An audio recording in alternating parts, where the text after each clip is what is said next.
The first thing Helen Montgomery remembered was the piercing sound of a heart monitor flatlining. Then the burn in her chest, sharp, electric, and cold, followed by the rush of air and the stifling stillness that came after.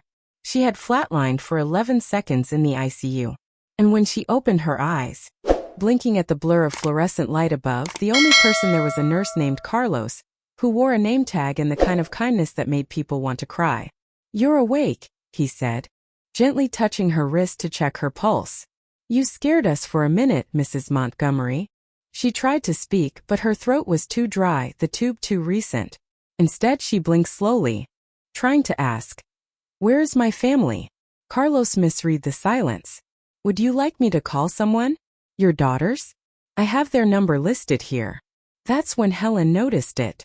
A folded sheet of paper, tucked beside her stand. The handwriting was unmistakable. Her daughter Samantha's tidy cursive, the same that once wrote thank you notes to teachers in grade school. "Hope you're feeling better when we get back. Gone for 12 days. Maui was too good to pass up. We'll talk when we return." 12 days. No visits. No calls. No one had come to see her while she hovered between life and death. And the worst part? They weren't even pretending to care. Helen closed her eyes. Not from exhaustion but from shame. Somehow, after raising 2 children, burying her husband, surviving breast cancer, and supporting Samantha's real estate ventures with early withdrawals from her savings, this was how they repaid her. With absence. Carlos was the only person who stayed consistent in her recovery. He adjusted her pillows, brought her ginger tea, and tried to lift her spirits. But nothing masked the ache of being left alone.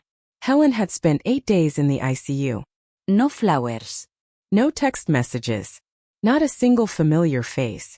Even her neighbor Mrs. Weller, who once dropped off banana bread after Helen's hip surgery, hadn't been by. By the time she was discharged, the silence had settled into her bones. "I'll will you out," Carlos said, avoiding her eyes as if embarrassed on behalf of her absent family. "I tried calling again yesterday. Still no answer."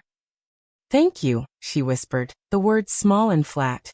The hospital transport van dropped her off in front of her own house, and for a moment she just sat there, looking at it like a stranger would. Something felt wrong. The yard was freshly mowed. Samantha hadn't mowed in years. The ceramic frog near the porch, where Helen had always hidden the spare key, was empty. She rang the doorbell with the back of her hand. No answer. After 10 more minutes of sitting in the chill of early dusk, the door finally creaked open. It was Rick, her son-in-law, holding a Starbucks cup and wearing an expression caught between guilt and surprise. "Hey, Helen. Didn't think you'd be back this soon." When she stepped inside, Helen's breath caught in her chest, not from the lingering effects of the stroke, but from the quiet violence of what had been done. The furniture was all rearranged. Her recliner was gone. The framed wedding photo of her and Jack had been replaced with abstract art. Her antique mirror was leaning awkwardly against a wall, half wrapped in bubble wrap. Boxes were stacked in the corners, some labeled donate, others storage. And on the dining room table sat a real estate flyer, a photo of her house freshly staged. The title read, "Charming Southern Home, Perfect for New Beginnings." Her name was nowhere on it. On the kitchen counter, a file folder lay open. Power of attorney documents. Dated 2 years ago. Her signature barely legible. Signed during a morphine haze after her hip surgery. Samantha had said it was just in case of emergencies. Apparently unconsciousness now qualified. Helen's knees buckled. She sat on the floor, gripping the counter for balance, breathing in shallow bursts. She had survived the ICU only to walk back into a life that was no longer hers. After an hour of sitting in silence, Helen pulled herself to her feet and walked slowly to the pantry. Tucked in the back was an old shoebox filled with cash. Her "if everything goes to hell" fund. Next to it was Aaron's old iPad, still plugged in and logged into Samantha's iMessage account. They must have forgotten it in their rush to prepare the house. With trembling fingers, she opened the app and scrolled. What she read made her stomach twist. "House goes on MLS Monday. If she's not back by then, we'll start the assisted living intake." Let's be honest. Mom was never good at boundaries. Once the house sells, we'll finally have room to breathe. Helen sat perfectly still. Her body didn't shake. Her eyes didn't water. She just nodded to herself. Slowly, the way one does after solving a puzzle no one wanted solved. They weren't planning to help her heal. They were preparing to erase her. The next morning, Helen poured herself a cup of coffee, sat down at the table, and opened her old password ledger, a battered notebook she had kept since 1998. Bank logins, account numbers, legal contacts. Then she picked up the phone and called Michael Benton, a former student of hers who was now an attorney. "Michael," she said calmly, "I need your help. My children are trying to make me disappear." He didn't ask unnecessary questions. He just listened. When she explained what had happened, the misuse of the power of attorney, the unauthorized listing of her home, the staged house, he was quiet for a long moment. "You're not the first to go through this, Helen," he finally said. "But we can stop it, if we move fast." That afternoon they met in his office. He reviewed the documents, confirmed the signature was coerced under medication, and immediately began paperwork to revoke the power of attorney and reinstate Helen's legal rights. "You have the advantage," Michael said. "They acted too soon. You're still standing. Let's make sure they know it." Helen didn't want revenge. She wanted escape. She didn't want to confront Samantha and Rick, didn't want to hear excuses about stress or tough decisions, or how they were trying their best. She just wanted peace. She didn't pack much. Just a few old photos, her late husband's pocket watch, the drawings Samantha made as a child, and her notebook. The house would be sold, but on her terms. And when the cash hit her new account under the name Ruth Wittmann, she would be long gone. Helen didn't leave a note. She didn't stage a confrontation or slam a single door. She simply waited until Rick left for a meeting, pulled the blinds shut, and began removing herself from the life they tried to bury her in. She started with the locks. A local contractor Michael recommended came the next morning. Helen told him she was being harassed by extended family. He didn't ask questions. She paid in cash. The next day, she walked the halls of her home, once hers now hollowed out by her children's plans, and opened every drawer, every closet. She sorted through old clothes and family heirlooms with a kind of clinical calm, packing only what mattered. Her late husband Jack's watch, the recipe cards her mother had written in faded blue ink, and a bundle of black and white photos tied with twine. She sold the house under her name with Michael's help. Cash buyer. No contingencies. Closed in 11 days. She closed every joint bank account. Transferred her savings. Canceled every credit card they had access to. She opened a new checking account under a variation of her name, Ruth Wittmann, using her grandmother's maiden name and her own middle name. She had never liked Helen anyway. It always sounded too soft, too forgettable. This new version of her wouldn't be forgettable. The morning she left Charleston, she drove her silver Corolla with both hands on the wheel, and her eyes fixed on the road ahead. No GPS. Just instinct. Just motion. The sun hadn't yet risen as she passed under the I-95 signs. The city disappeared behind her in the rearview mirror, shrinking with every mile. She wasn't running. She was removing herself. There's a difference. She stayed at motels that didn't ask questions. Paid in cash. Ate peanut butter sandwiches and diner eggs. She kept her emergency cash in a worn leather pouch tucked beneath the passenger seat. By the third night, she pulled into a small town off the Maine coast called Elkport. Population too small to Google. She'd seen the name on a faded billboard that read, Elkport Library. Voted friendliest place in Maine. That was enough. She found a trailer listed on a local bulletin board outside a bait shop. $580 a month. No lease. Furnished. Quiet. The man who showed it to her asked only, "You smoke?" "No." "Then we're good," he said, handing her the key. Helen, no Ruth, moved in that same evening. In Elkport, no one knew her as Helen Montgomery, mother of 2 grown children, widow of a steel foreman, survivor of betrayal.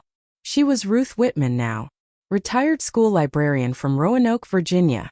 Widowed. No children. Just looking for a fresh start. And the scary thing? It wasn't hard to slip into the role. It felt natural. Easier than expected. People didn't question it. Small towns had a way of respecting distance, especially when you wore quiet sadness like a second skin.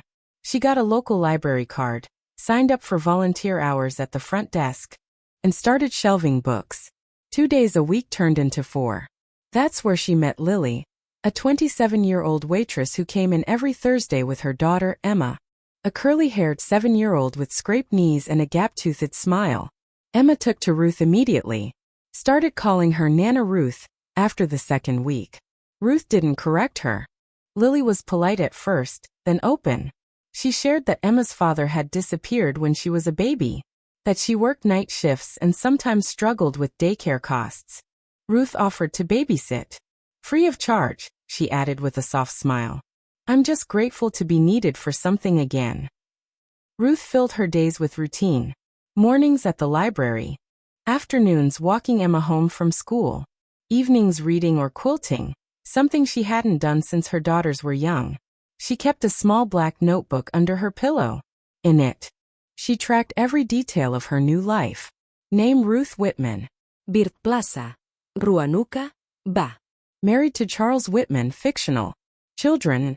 She listed the lies not because she was proud, but because she needed to stay sharp. Just in case. Each page was a stitched line of self-preservation. Sometimes she woke up at night gasping, half dreaming that Samantha was standing at the door, holding the hospital note, screaming, "Where did you go?" But then she'd hear the crickets and the faint rustle of pine trees outside the trailer, and she'd remember, "You're safe now." 2 months in, Ruth had found something resembling peace. Until the video. It was harmless at first, just a birthday clip. Emma's 7th birthday. Paper plates. Streamers. A single-camera phone video shot by another mom. Ruth was in the background, helping Emma unwrap gifts. Laughing. Smiling. Holding up a pink sweater. Lily tagged the location innocently. Elkport VFW Hall. 3 days later, Ruth was shelving books when Lily burst into the library, phone in hand. Ruth. You need to see this. The video had gone viral. A parenting blog had picked it up. Then TikTok. Then the local news back in Charleston. The caption read, "Found her. Grandma Ghost is alive and well in Maine." Ruth felt her stomach drop. She read the comments. Some hailed her as a hero, a legend. Others accused her of cruelty, of abandoning her children. Then came the worst part, someone recognized the location. They'd found Elkport. She turned off the Wi-Fi, packed a duffel bag just in case, told Lily the truth for the first time. "My real name is Helen Montgomery," she said softly. "And I didn't run away from my family. I escaped them." Lily didn't blink. She just nodded. "Okay. So what do we do now?" That night Ruth sat up in bed listening to every creak outside, every car that passed. She didn't sleep. She didn't write. She just waited. Because someone would come. And when they did, she would be ready. Not as a frightened woman hiding in a borrowed life, but as someone who had survived. Someone who had chosen herself. The silver SUV crept past the library before Ruth even saw the face. She was at the returns desk, scanning books with deliberate calm, when a shadow moved across the window. Something about the car, too polished for this town, too neat, made her freeze. Then she saw her. Samantha. Her daughter. Hairpin back. Perfectly pressed cardigan. That same fragile smile she wore at Jack's funeral. The one that screamed, "I want this to look better than it feels." She parked like she was still performing for someone. Ruth ducked behind the desk. Her heart thudded so loud she swore the whole library could hear it. But no one looked up. Just the soft beeps of barcodes and the shuffle of paper. She waited. 5 minutes passed. Then 10. Then a soft knock on the library glass. "Mom." That word pierced something. Not because it was sweet, but because it felt like a lie now. Like a label that didn't belong to her anymore. She stood slowly and walked to the door. Samantha was holding a paper coffee cup, the kind Ruth used to buy for her when they'd go on errands together. There was lipstick on the rim. Her eyes were puffy. "Mom," she repeated. "Please don't walk away." Ruth didn't say anything. I wanted to talk." "Can we talk?" Ruth stepped outside but kept distance between them. Her body was calm, But her hands tingled with old instincts, motherly ones. Ones she'd buried. I already did the funeral, she said softly. You just weren't there. Samantha blinked like she'd been slapped. She opened her mouth to speak, but Ruth kept going. You didn't visit me in the hospital. You left a note. A note. While I fought for my life. Tears welled in Samantha's eyes. We thought you were stable. Rick said you'd be okay.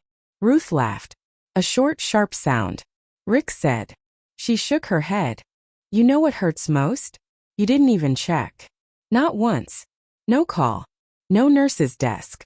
Just a vacation and a flyer to sell my house. It wasn't like that. No. Ruth folded her arms. Then tell me what it was like, Samantha. Because from where I stood, it looked a lot like being erased.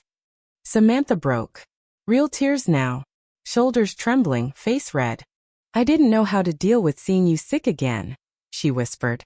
I didn't want to admit you were getting older. It scared me. Ruth didn't blink. It scared me too. But I didn't run. Samantha pulled something from her purse. An envelope. I found this in the kitchen drawer after you left, she said. Your handwriting. From the hospital.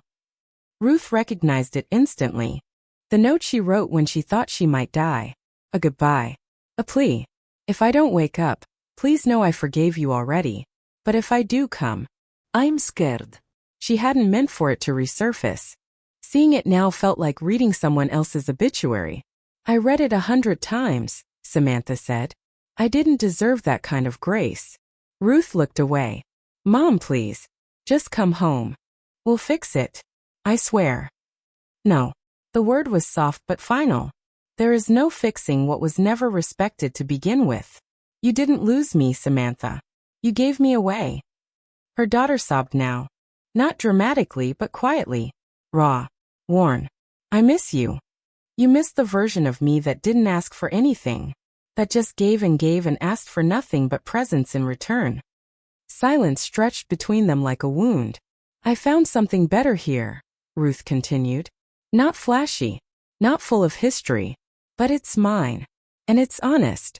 That's more than I ever got from you or your sister. They stood under the soft gray sky of Elkport, the quiet of the town folding around them like a shroud. Behind the library, kids played hopscotch. Inside, a radio hummed faintly with old country music. I won't come back, Ruth said. Not to Charleston. Not to that life. Samantha nodded slowly, like she already knew. Can I write? She asked. You can send them to the P.O. box in Lily's name. I won't promise to read them. Samantha nodded again, the coffee cup now clutched like a life vest. Will I ever see you again? I don't know. Ruth said honestly. That depends on what kind of woman you decide to become next. Then she turned and walked back inside the library. Not rushed. Not theatrical. Just steady. The way someone walks when they've already buried the past.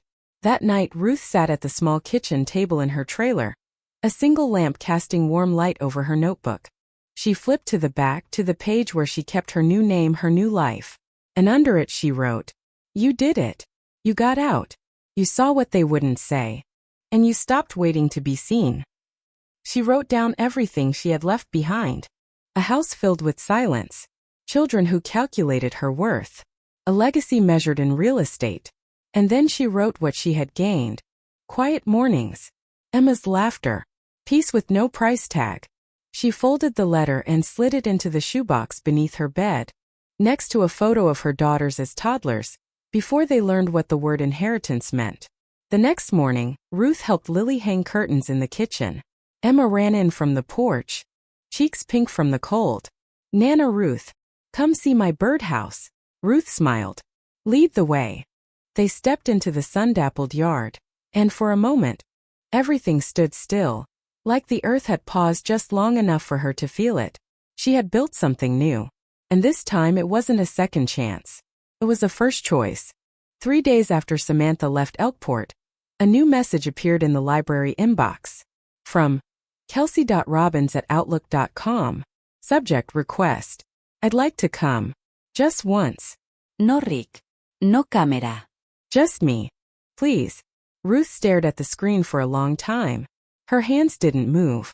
The cursor blinked in the reply box like it had something to say, but Ruth didn't. Not at first. Then she typed slowly. "One visit. That's it. Bring the letter with you." She hit send. And then waited. Not anxiously. Not expectantly. Just waited. Because this wasn't a meeting. It was a reckoning. They met at the cemetery on the edge of town. One Ruth had passed often but never entered. It was small.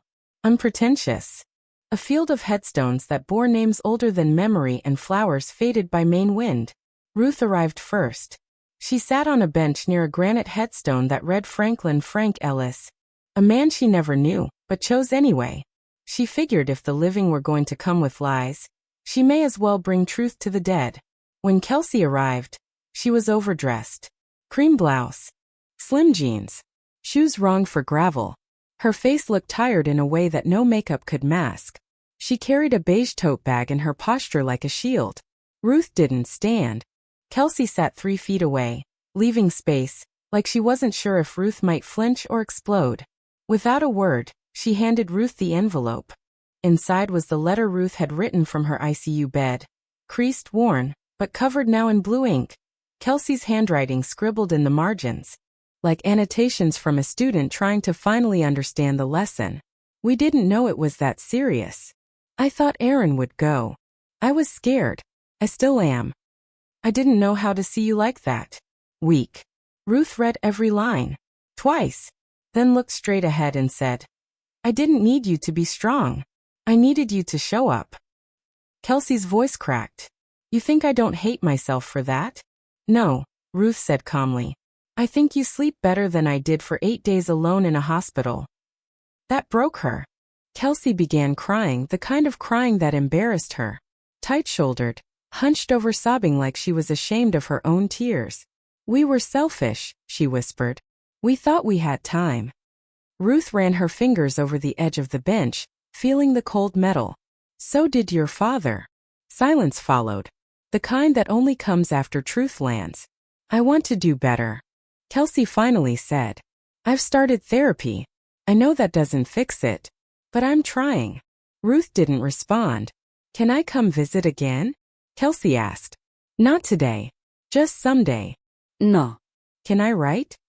Ruth nodded. "Send it to Lily's P.O. box. I won't promise I'll read it." Kelsey looked like she was bracing herself for a fall that never came. "Do you hate me?" she asked softly. "No," Ruth said. "But I don't trust you." Kelsey bit her lip. What would it take to earn that back? Ruth turned and looked her in the eyes. "You already buried the part of me that was your mother. I just decided I get to choose the funeral." As they stood to leave, Kelsey reached in for a hug. Ruth stepped back. Not cruelly, just firmly. "That part was done. You don't get to use my forgiveness as a shortcut," she said. "I didn't disappear to punish you. I left to survive you." Kelsey didn't respond. And Ruth didn't need her to. She turned and walked back to her car, leaving the headstones behind and the past buried with them. That evening, back in her trailer, Ruth pulled out her notebook. She flipped past the entries with names, passwords, and cover stories.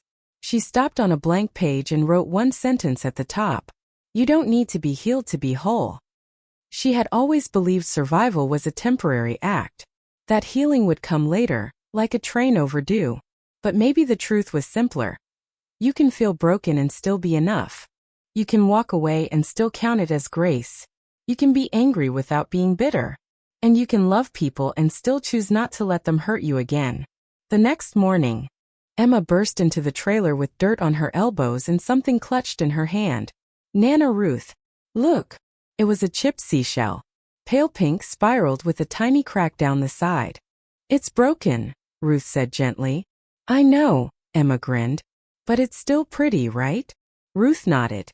"Yes, sweetheart. It's perfect." They sat outside, stacking shells into little towers on the porch rail, pretending they were castles. The breeze was soft.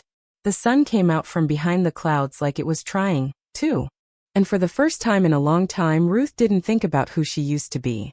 She just existed. Whole. Quiet. Unapologetic. Herself. 3 nights after Kelsey's visit, Ruth opened the shoebox beneath her bed.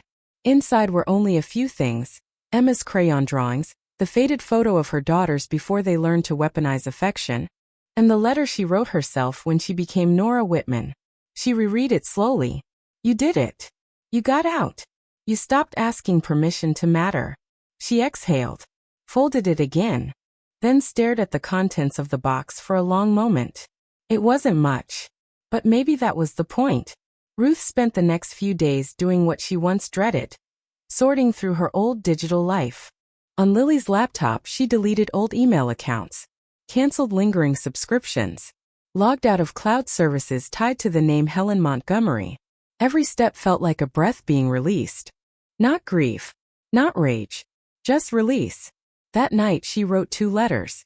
One to her lawyer back in Charleston, thanking him for the quiet dignity he'd offered when she needed it most. She enclosed a check, more than he charged. Gratitude sometimes needed to be tangible. The second letter she didn't send. It was to Jack. Jack. They tried to erase me. Not all at once, but piece by piece. A signature here, a flyer there, a door that didn't open when I came home. But I remembered what you told me once: that no one can unmake a woman who's learned to live without applause. I think I finally understand that now. They forgot who raised them, but I remembered who raised me. I'm okay now. More than okay. And I'm sorry you couldn't see this part. Love. Ruth. She folded it carefully, tucked it into the shoebox, and slid it back under the bed. Not hidden, just placed. Elkport was beginning to feel different. Not new anymore, familiar. There was comfort in repetition. In the way Emma squealed when she saw Ruth at the school pickup line. In the way Lily dropped hints like, "If you ever wanted to stay here full time," and trailed off with a shy smile. One morning Ruth walked to the Elkport library early. The fog hadn't lifted yet. The streets were damp, quiet. She liked that about Maine. It gave you space to be silent without suspicion. She arrived before opening and sat at the staff table with a stack of returns and a thermos of tea. Inside one of the books, an old paperback mystery, she found a note tucked between the pages. "Thank you for reminding me it's never too late to start again." See, no name, no handwriting she recognized, but she smiled anyway. That afternoon Lily came in eyes wide. "You got a letter," she said, holding up a padded envelope. Ruth took it slowly. The return address was from New York. No name, just a logo she didn't recognize. Inside was a typed letter and a flash drive. The letter read, "Dear Ms. Wittmann, or perhaps still Ms. Montgomery, we are a production company currently developing a documentary series on late life reinvention. Your story was shared with us anonymously, and we would like to discuss the possibility of an interview or feature. We understand the sensitivity of your circumstances and would approach this with full discretion and respect. Attached is a sample of our recent work. We would be honored if you'd consider sharing your journey. Warm regards, C. Rollins, Greywood Media." Ruth placed the flash drive on the table like it might bite. For a long moment she didn't move. Then she said, "Huh." Lily raised an eyebrow. "You okay?" Ruth nodded. "Yeah. I just never thought my disappearing act would come with a sequel." That night, Ruth didn't plug in the flash drive. She didn't need to. She knew her answer. The world had already told her story once.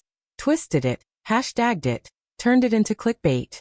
They turned her into a symbol before they ever asked her name. She didn't need a documentary to validate her. She had her story. And more importantly, she had control of it now. She dropped the envelope in the trash. Peace was not being seen.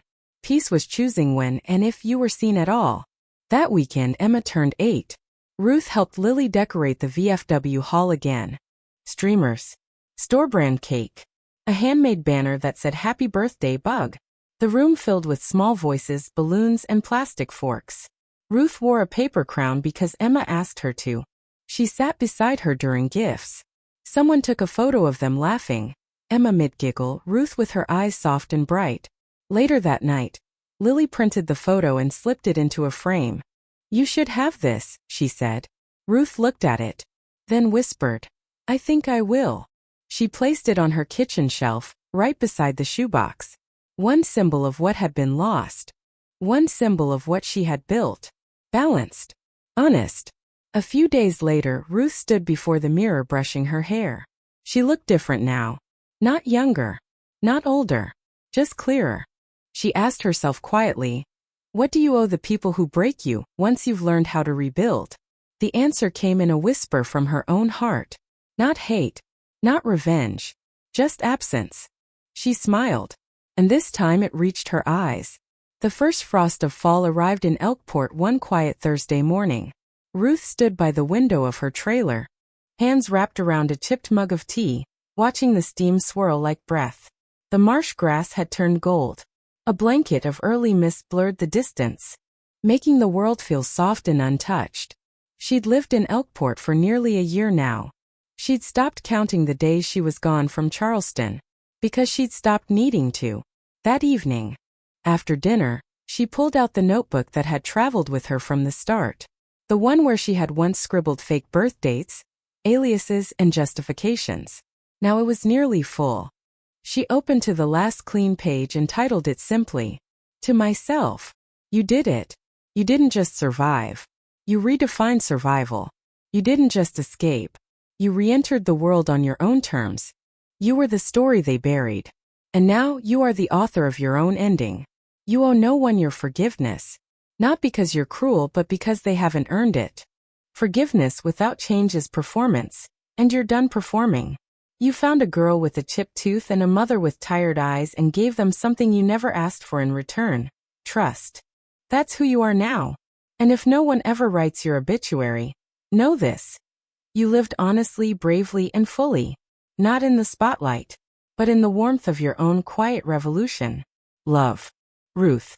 She folded the page gently and slid it into a new envelope labeled, Keep. Always. Then she placed it in the shoebox, beneath Emma's drawings and beside the photo of her daughters, taken when their love was still unconditional. She kept the box, not for nostalgia, but for balance. The next morning, Lily knocked on the trailer door with an envelope in hand. It came to the P.O. box. She said, From Charleston. Ruth took it slowly. The handwriting was unmistakably Aaron's, neat, calculated, and almost too polite. She set it on the counter and didn't open it. That night, she made stew and listened to Emma chatter about school while the autumn wind knocked softly against the windows. She laughed. She answered. But her eyes kept flicking back to the envelope. When Emma was asleep and Lily had gone home, Ruth finally sat down with it. Inside was a single photograph. It was of the house. Her house. Or rather, what used to be. New siding. Fresh shutters. A garden where the roses once grew. And on the back of the photo, a single sentence. It sold again. We never moved in. There was no signature. Just that. Ruth held it for a moment, then slid the photo into the shoebox too. Let it be a page in the story. Not the title. Winter arrived, but it didn't feel cold. Not to Ruth. She bought a second-hand coat from the local consignment shop, started teaching Emma how to play checkers, and began baking again. A skill she had once reserved only for holidays and people who took her for granted. Now the kitchen smelled of cinnamon and cocoa every other Friday. When Emma would bring home a friend and introduce her proudly, This is Nana Ruth. She makes the best cookies in the world. Ruth would smile and hand over a plate like it was a medal. No one asked where she came from. No one cared that her family name once appeared in the headlines. Here she was just good. Here she was herself. That spring, Ruth made a quiet request to the Elkport Library. She donated a small sum anonymously to replace the worn reading rug in the children's corner and asked that, if possible, they engrave the new storytime bench with a name, in honor of Nora Wittmann, who believed everyone deserves a second chapter.